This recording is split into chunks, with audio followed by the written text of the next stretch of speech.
এ দেশ অনতিবিলম্বে সুস্থতায় যদি পরিণত হয়ে যায় আর ইসলামী আন্দোলনের নেতৃবৃন্দর হাতে যদি এ দেশের ক্ষমতা সমর্পণ করা হয়, 1 বছরের ভিতরে কসম আল্লাহর বাংলাদেশ সিঙ্গাপুরে পরিবর্তন হবে।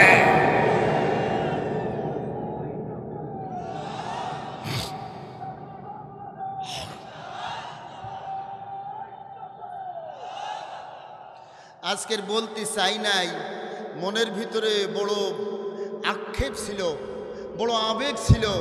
এই সাতক্ষীরার পশ্চিম পাশে কোনো মাহফিলে আমার এলাও ছিল না। দীর্ঘদিন আমার দেখছিলেন, আমি ওই নাপাক ওদের নাম আর উচ্চারণ করতে চাই না, তারা আমাকে স্টেজে উঠতে দেয় নাই।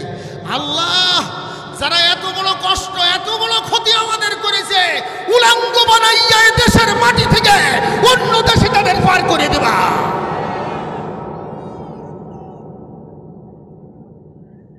তাহলে দেশকে সুস্থ করতে হলে ইসলামী আন্দোলনের নেতৃবৃন্দর হাতে ক্ষমতা দিতে হবে। আমার কথা বুঝতেছেন তো ভাইরা আমার? এই ক্ষমতা দেওয়ার জন্য আপনাকে আমাকে ফাঁসির মঞ্চে যেতে হয়েছে। এই বাংলাদেশকে সুস্থ করার জন্য আপনাকে আমাকে জেলের ভিতরে মাসের পরে মাস, বছরের পরে বছর কাটাতে হয়েছে।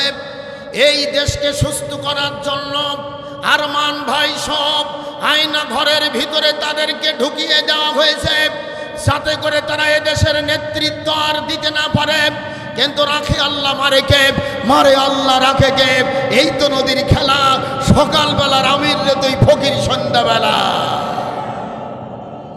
এমন সময় আসছে সামনে, জোয়ার চলতেছে। এই জোয়ারে ভেড়ির উপর দিয়ে পানি বের হয়ে ইনশাআল্লাহ তাআলা আপনারা যেটা আশা করেছেন তার চাইতে আরো অনেক পরিমাণ বেশি আসন ইসলামী আন্দোলনের ভাইদেরকে উপহার দিতে হবে। রাজি আছেন যারা? দোকানে হাত তুলে দেখান তারা।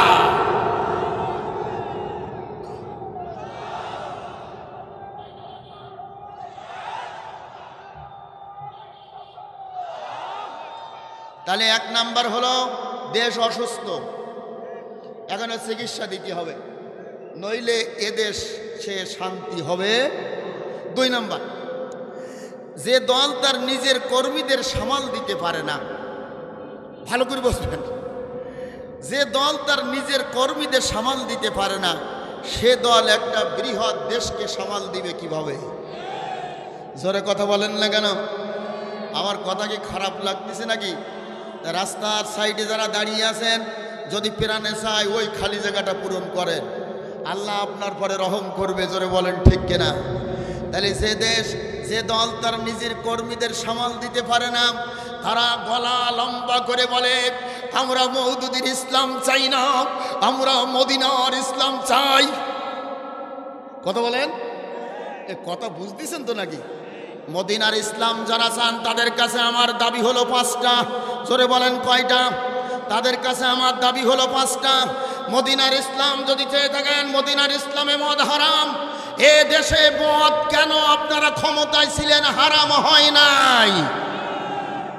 মানুষকে বোকা বানিয়ে ধোঁকা দিয়ে আবার ক্ষমতা চেয়ার দখল করতে চাচ্ছেন। ওই সুযোগ এদেশের জনগণ আর দিবে না, দিবে না, দিবে না। সেটা বলেন ঠিক কিনা? একবার মদ পান করলে 80 বেত্রা আঘাত করতে হয় ভাইরা আমার। 2 নম্বরে, আমি যত সময় কম, 2 নম্বরে জেনা বন্ধ করুন। জেনা বন্ধ করুন। আপনারা কেন প্রস্কোয়াডারের লাইসেন্স দিয়েছেন? আপনারা আবার মদিনার ইসলামকে মানতে চান, মদিনার ইসলাম দিয়ে জীবন গড়তে চান। এই ধোঁকাবাজি জনগণের সামনে ভোটের সময় আসলে টুপি মাথায় দিয়ে আর বলবেন না। 3 নম্বরে, মহানবী সাল্লাল্লাহু আলাইহি সাল্লাম শেষ নবী। যদি নবী দাবি করে কেউ, সে কাফের। সুতরাং কাদিয়ানীদেরকে কাফের ঘোষণা করুন, কাদিয়ানীদেরকে কাফের ঘোষণা করুন। 4 নম্বরে, আল্লাহ রসুলকে যে গালি দেয়, আল্লাহকে যে গালি দেয়, সে মুরতাদ, সে কাফের। তার বিরুদ্ধে যুদ্ধ ঘোষণা করো। 5 নম্বরে, চুরি করলে হাত কাটার বিধান আছে। যারা চুরি করে হাত কাটুন, চুরি বন্ধ হবে। অফিস আদালতে কলমের চুরি হয়, ওগুলো আপনারা দেখেন না? হাজার হাজার কোটি টাকা পাচার করে কানাডায় বেগম পাড়া তৈরি করে, এগুলো আপনারা দেখেন না? অফিস আদালত আগে চুরি বন্ধ করুন, ওই অফিসারদের কলমের চুরি বন্ধ করুন, হাজার হাজার টাকা লুটপাট বন্ধ করুন। যদি এদেশের জনগণ শান্তিতে থাকতে চায় তাহলে এই চুরি এক নম্বরে বন্ধ করতে হবে। ওই ভ্যান রিক্সা কলাগুলো চুরি করছে, ওর ফাঁসিয়ে যাচ্ছে, আর হাজার হাজার কোটি টাকা চুরি হচ্ছে, ওর কিছু হচ্ছে না। জোরে কোন ঠিক কিনা? আমরা যারা আজকের কোরআনের মাহফিলে এসেছি শপথ নিয়ে বাড়িতে যেতে চাই, এদেশে আর ওই দুর্নীতিবাজরা কলমের চুরি করবে না, চুরি করতে দেওয়া হবে না। আমরা থাকবো ময়দানে, আমরা থাকবো ভোট কেন্দ্রে, পাহারা দিয়ে ওদেরকে এই ভোট কেন্দ্র থেকে বের করে দেওয়া হবে। আল্লাহর জমিনে আল্লাহর দিন বাস্তবায়ন করার জন্য রাজি আছেন যারা? দোকানে হাত তুলে দেখেন তারা।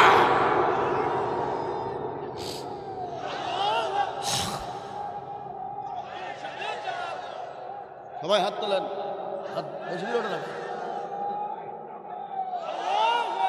আল্লাহ তাআলা কবুল করুক। জোরে বলি আল্লাহুম্মা আমিন।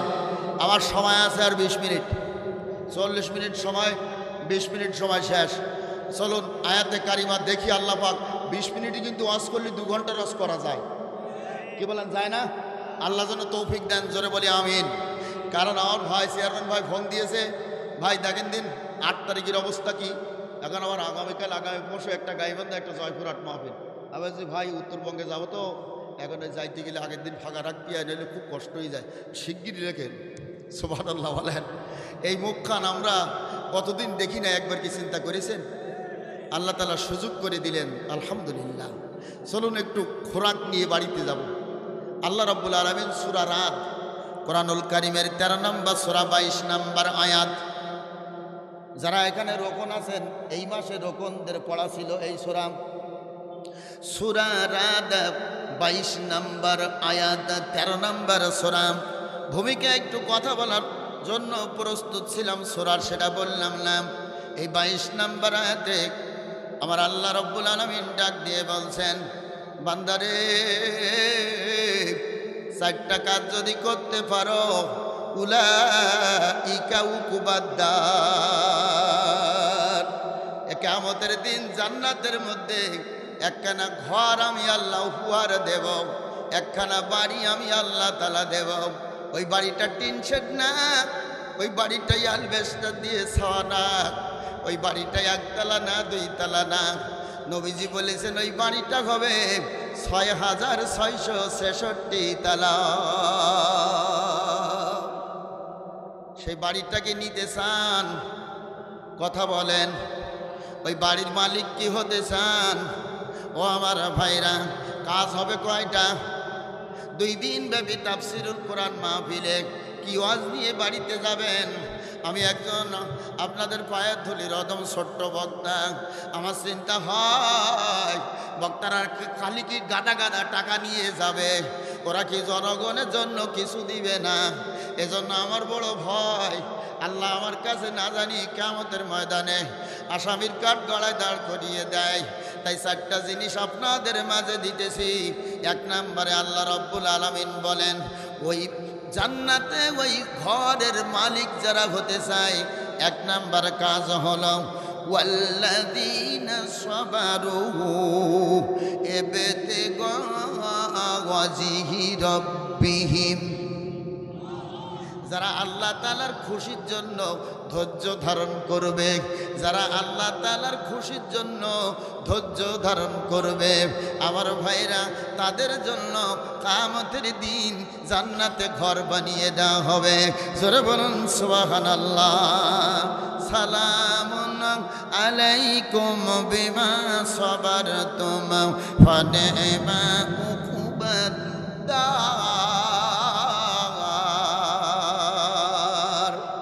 আল্লাহ রাব্বুল আলামিন ধৈর্য যারা ধারণ করবে কিয়ামতের দিন তাদেরকে সালাম দিবেন, সালাম ধৈর্য ধারণকারীদের।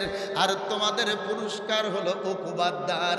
ওই যে ঘর দেখতে পাও, ওই জান্নাতে ঘর তোমাদের পুরস্কার দেওয়া হবে। জোরে চিৎকার দিয়ে বলুন সুবহানাল্লাহ। ওয়াসবিরু ইন্নাল্লাহা মা'আস সাবিরিন। সূরা আনফাল 46 নম্বর আয়াতে আমার আল্লাহ রাব্বুল আলামিন ডাক দিয়ে বলেন, ওয়াসবিরু, তোমরা ধৈর্য ধারণ করো, তোমরা ধৈর্য ধারণ করো।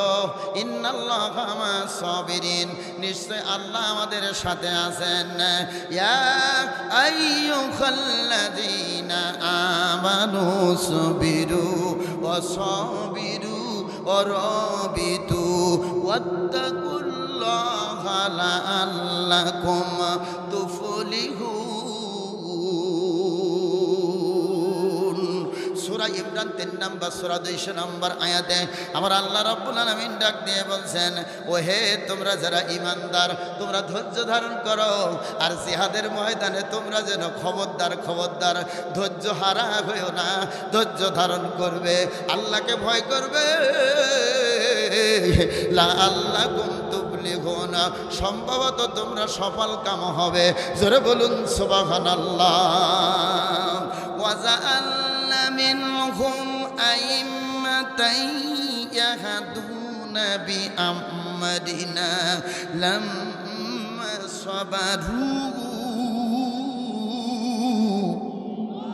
আল্লাহ বলছেন আমার ভাইরা, সূরা সিজদা 32 নম্বর সূরা 34 নম্বর আয়াতে আল্লাহ রাব্বুল আলামিন বলেন, যারা এই পৃথিবীতে ধৈর্য ধারণ করেছে আমি তাদের আইম্মাতান, ইমামতের দায়িত্ব বানিয়ে দিয়েছি। তার মানে তাদেরকে আমি আল্লাহ নেতা বানিয়ে দিয়েছি, নেতা বানিয়ে দিয়েছি। জোরে বলুন সুবহানাল্লাহ।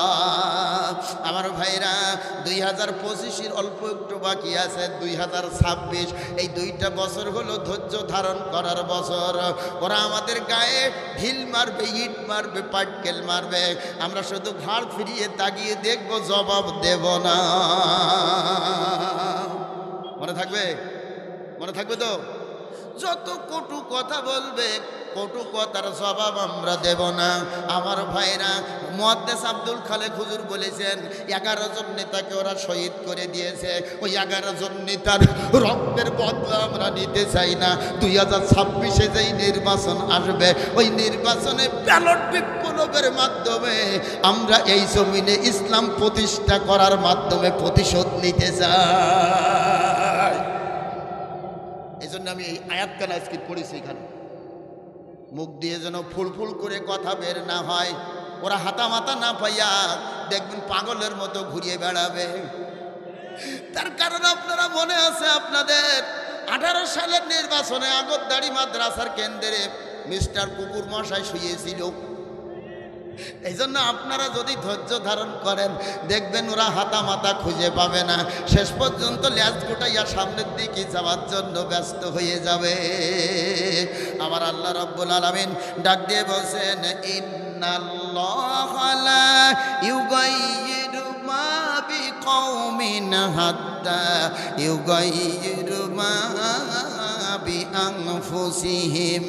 সূরা রাদ 13 নম্বর সূরা 11 নম্বর আয়াতে আল্লাহ বলছেন, আমি আল্লাহ কোন জাতির ভাগ্য পরিবর্তন করি না যতক্ষণ তারা তাদের নিজেদের ভাগ্য পরিবর্তন না করে।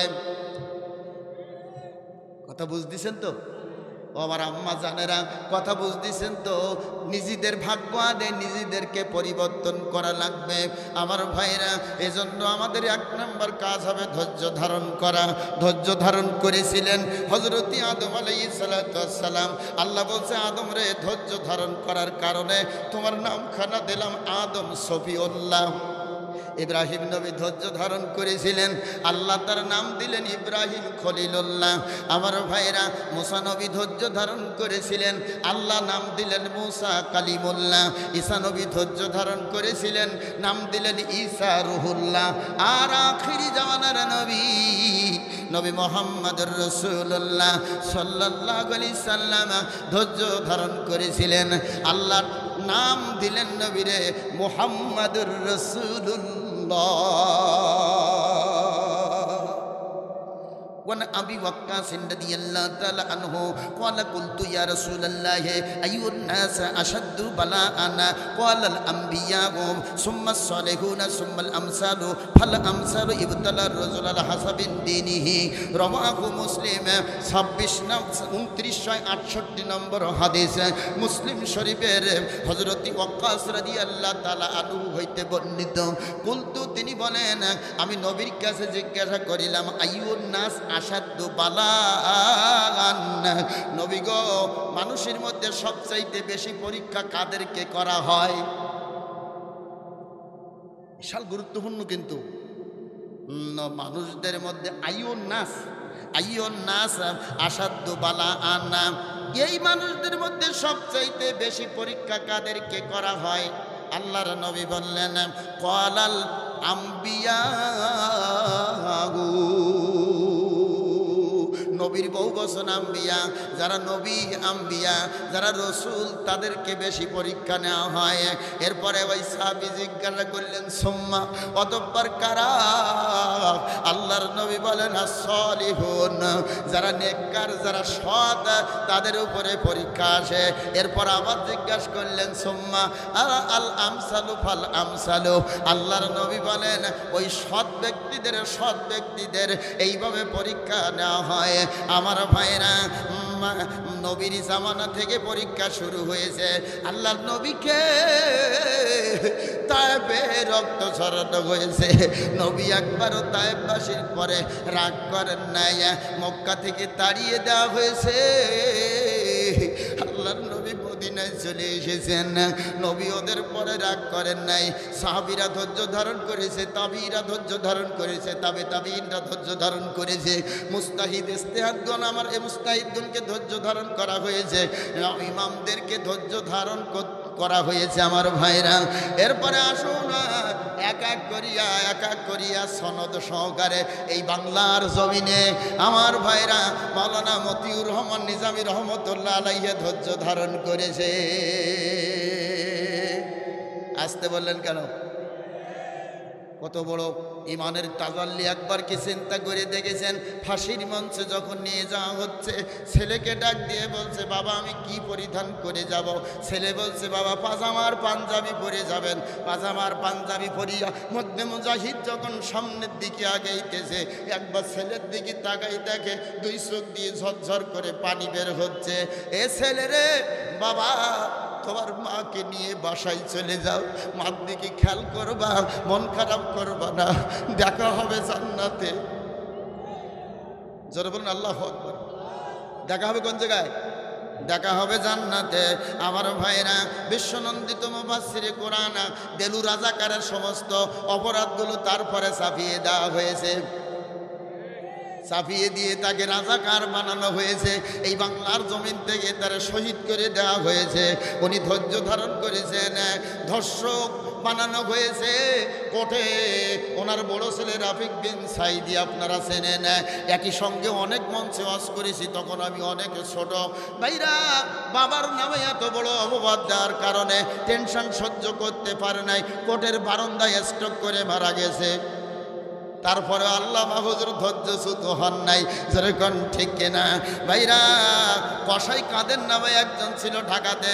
এই কসাই কাদরের যাবতীয় অপরাধকে কাদের মোল্লার পরে চাপানো হয়েছে। উনি ধৈর্য ধারণ করেছিলেন।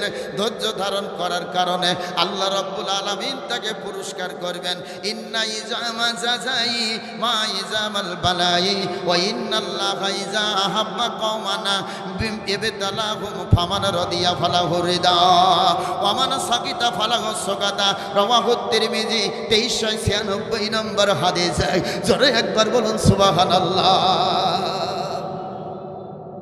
যে যেমন ধৈর্য ধারণ করতে পারবে আল্লাহ রাব্বুল আলামিন তাকে তেমন পরীক্ষা নেবেন। সুবহানাল্লাহ বলুন। যদি ধৈর্য ধারণ করে খুশি থাকে, নবী বলেন আমার আল্লাহ তাআলা তারপরে খুশি হয়ে যায়। আর ধৈর্য ধারণ করে যদি অসন্তুষ্ট থাকে, আমার আল্লাহ তাআলা তারপরে অসন্তুষ্ট হয়ে যায়। ভাইরা আমার, ও আমার মায়েরা, ছোট্ট একটা ওয়াজ দিয়ে আমার আলোচনা শেষ করব। আমি আর 3টা পয়েন্ট বলতে পারবো না, সময় পাইলাম না। দুররে মানসুর, তাফসিরে দুররে মানসুর নামে একটা কিতাব আছে আমার ভাইরা। এই তাফসিরে দুররে মানসুর কিতাবের মধ্যে লেখা আছে, ফিরাউন চুল বিন্যাসকারিনী এক মহিলা ছিল, দাসী। এই মহিলা গোপনে কয় একদিন মুসা নবীর কলেমা পড়ে ফেলেছে। ফেরাউন কন্যার চুল বিন্যাস করে দিতেছিল, খুব মনোযোগ দিয়ে শুনবেন। ফেরাউন কন্যার চুল বিন্যাস করে দিতেছিল। ওই দাসী হঠাৎ করে বলে ফেললেন, লা ইলাহা ইল্লাল্লাহ মুসা কালিমুল্লাহ। আচ্ছা, ওদের সামনে যদি বলা হয়, আজকে দেখেছেন এক শ্রেণীর রাজনীতিবিদরা বলছে আমরা উমুক যা আমরা তা, বুঝতেছেন তো?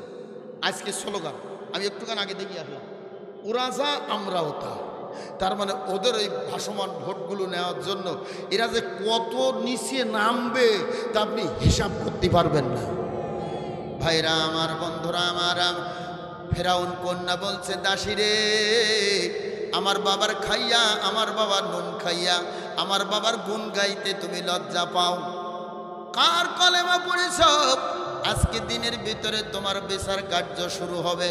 বাবার কাছে যে বলছে, বাবা, ওই যেই দাসী চুল বিন্যাস করে, চুল আশ্রাইয়া দেয়, ওই দাসী কিন্তু মুসা নবীর কলেমা পড়িয়া মুসলমান হয়েছে। আরো সরে বলেন সুবহানাল্লাহ। আলিয়া মাদ্রাসার ওখানে একই পরিবারে 4 জন কলেমা পড়ে আজকের মুসলমান হয়েছে। সারা পৃথিবীতে মুসলমানদের জুয়ার চলছে। সুবহানাল্লাহ বলো। কোনো মুসলমান অন্য ধর্মে গেছে এরকম রেকর্ড আছে না? এরকম রেকর্ড নাই। সুবহানাল্লাহ। ভাইরা আমার, ফেরাউন বলছে চুল বিন্যাসকারিনী দাসী কই? যে যেখানে দাঁড়াই আছেন ওই জায়গায় দাঁড়াই শোনেন, এটা একটু শুনতে হবে। ফেরাউন বলছে কই তারে ডাকো। ডাকা হলো, দাসী, মুসা নবীর কলেমা পড়েছ, এখন কি বলবে?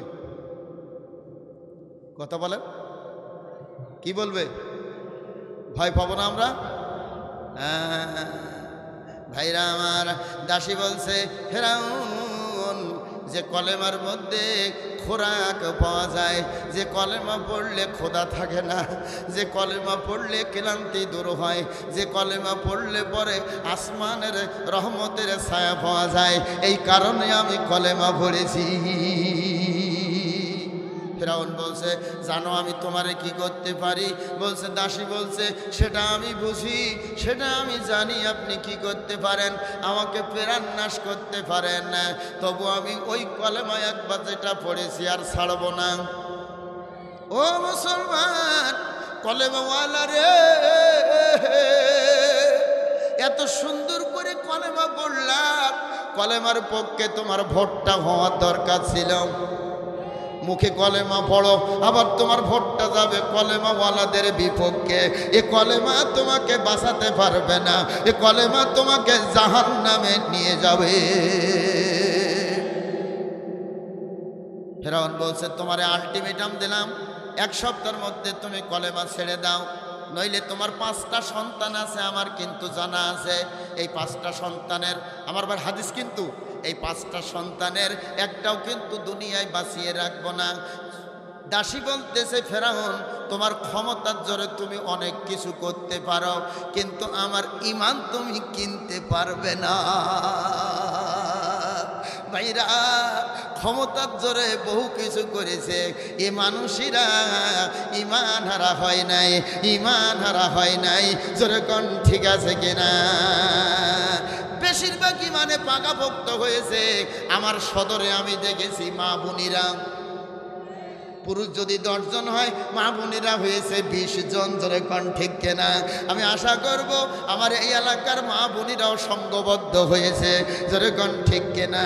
কারণ আল্লাহ রাব্বুল আলামিন আমানত দিয়ে দিয়েছেন, এই আমানত সঠিক জায়গায় সমর্পণ করতে হবে। যদি সঠিক জায়গায় সমর্পণ না করে মারা যান, মানসাজ্জা সজ্জা ফিন্নার, রসুল বলেছেন ও জাহান্নামে নিক্ষিপ্ত হবে। একটা ভোটের কারণে ও খাতুনদের ভাইরা মায়েরা রে, একটা ভোটের কারণে জাহান্নামের দরজাটা যেন খুলে দিয়েন না।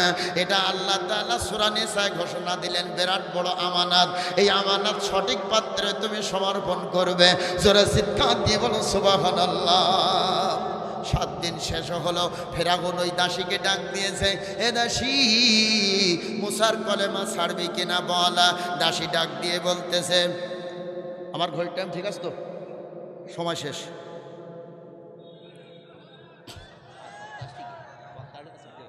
না লিখিতেছেন 8:40। আমরা সংগঠনের বক্তা যারা একটা সেকেন্ড আমার মানে এদিক ওদিক করার মানুষ আমি দেখিনি।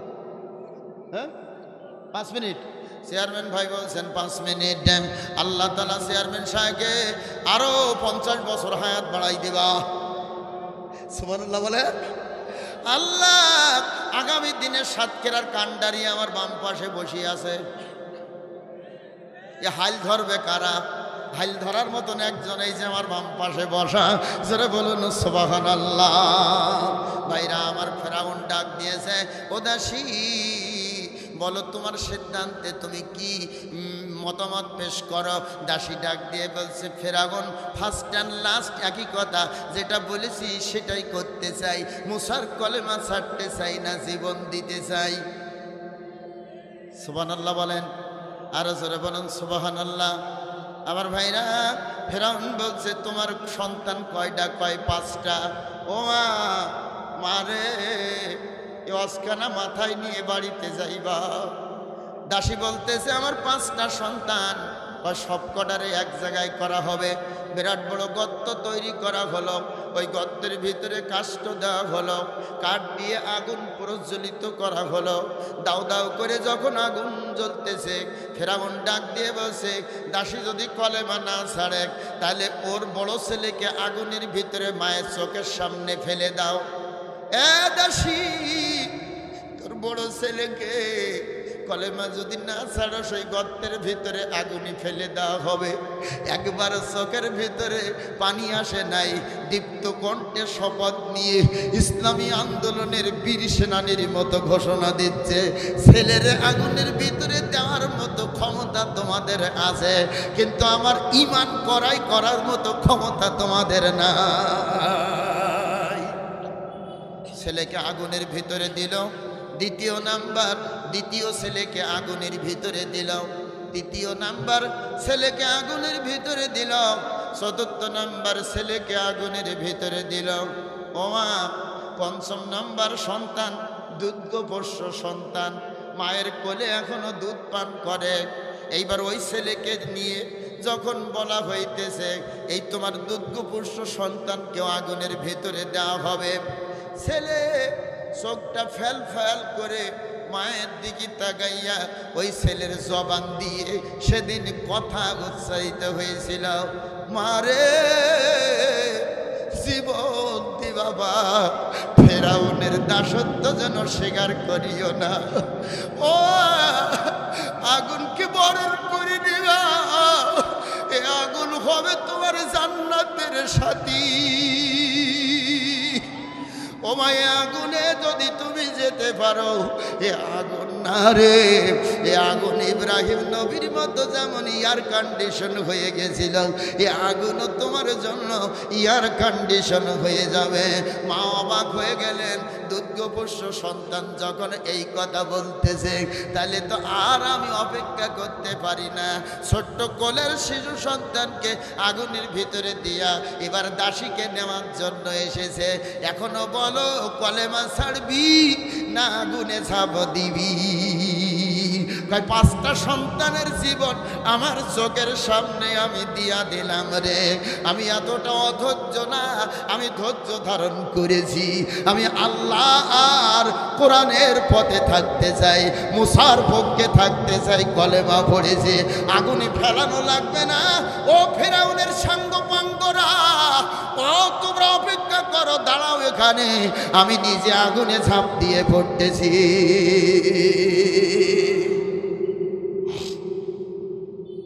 কথা বুঝতে কষ্ট হয় নাই তো ভাইরা আমার, বন্ধুরা আমারা?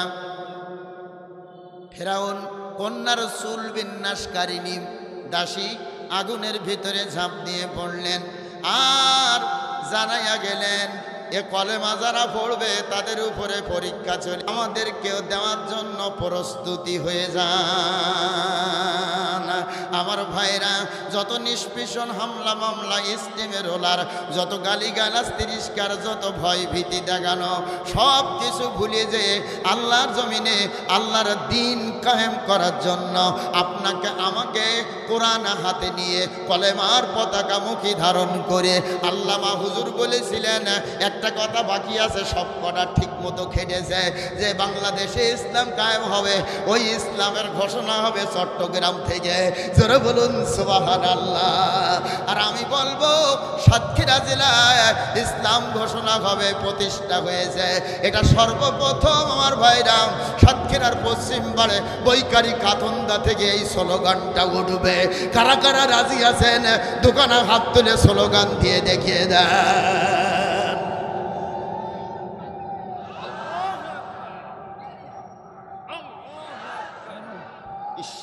বলতে না আমার ভাইরা, বন্ধুরা, রাগ করছেন নাকি? আমি তাফসির মাহফিল, তাফসিরের আলোচনা করতেছি। তাহলে সূরা রাত আয়াত নাম্বার কত মনে নেই? মনে নেই? সূরা রাত আয়াত নাম্বার 22। 1 নাম্বার কাজ হলো আল্লাহর খুশির জন্য ধৈর্য ধারণ করা। 2 নাম্বার, আমি 4টা কাজ বলি দেই, নাই মনের ভিতরে আপনাদের দুঃখ কষ্ট থেকে যাবে। আমার আল্লাহ বলেন 2 নম্বরে ওয়াকামুস সালাহ, নামাজ প্রতিষ্ঠা করা। নামাজ প্রতিষ্ঠা করা, নামাজ আছে যার সব আছে তার, নামাজ নাই যার কোনো কিছু নাই তার। জোরে কোন ঠিক কিনা? জোহর গেল কাজে কর্মে, আসর মাগরিব পড়লাম না, ঈশা গেল অলসতায়, ফজরে ঘুম ভাঙলো না। কয়েক তৈল একজন বলছি 4 উক্ত। জোহর গেল কাজে কর্মে, আসর মাগরিব পড়লাম না, ঈশা গেল অলসতায়, ফজরে ঘুম ভাঙলো না। এইটা মানে হলো কেলা। কেলা মানে সোফর, নাথিং ছাড়া আর কিছু না। এই দলের লোক বেশি, জোরে কোন ঠিক কিনা? 1 নম্বরে আল্লাহর খুশির জন্য ধৈর্য ধারণ করা। 2 নম্বরে নামাজ প্রতিষ্ঠা করা। 3 নম্বরে আল্লাহ রাব্বুল আলামিন বলছেন ওয়া আনফাকু মিম্মা রাযাকনাহুম সিররাও ওয়া আলানিয়াতাও। আর জোরে ও ভাইরা, আল্লাহ বলছেন আমি আল্লাহ তোমাকে যে রিজিক দিয়েছি, যে সম্পদ দিয়েছি, এই সম্পদ থেকে সিররাও ওয়া আলানিয়াতান, গোপনে এবং প্রকাশ্যে, এই সম্পদ থেকে গোপনে এবং প্রকাশ্যে কিছু মাল তুমি ব্যয় করো, খরচ করো। এটা কার হুকুম? আরো জোরে, আল্লাহর হুকুম যদি অমান্য করে কেউ, তাহলে কি হবে? জোরে বলেন। কাফের হয়ে যাবে। আল্লাহর হুকুম যদি অমান্য করে, এ তাফসির মাহফিল দেওয়া এ কাজটা ভালো না খারাপ? সবাই তো বললেন না। জোরে বলেন পিছনের ভাইরা, তাফসির মাহফিল দেওয়া ভালো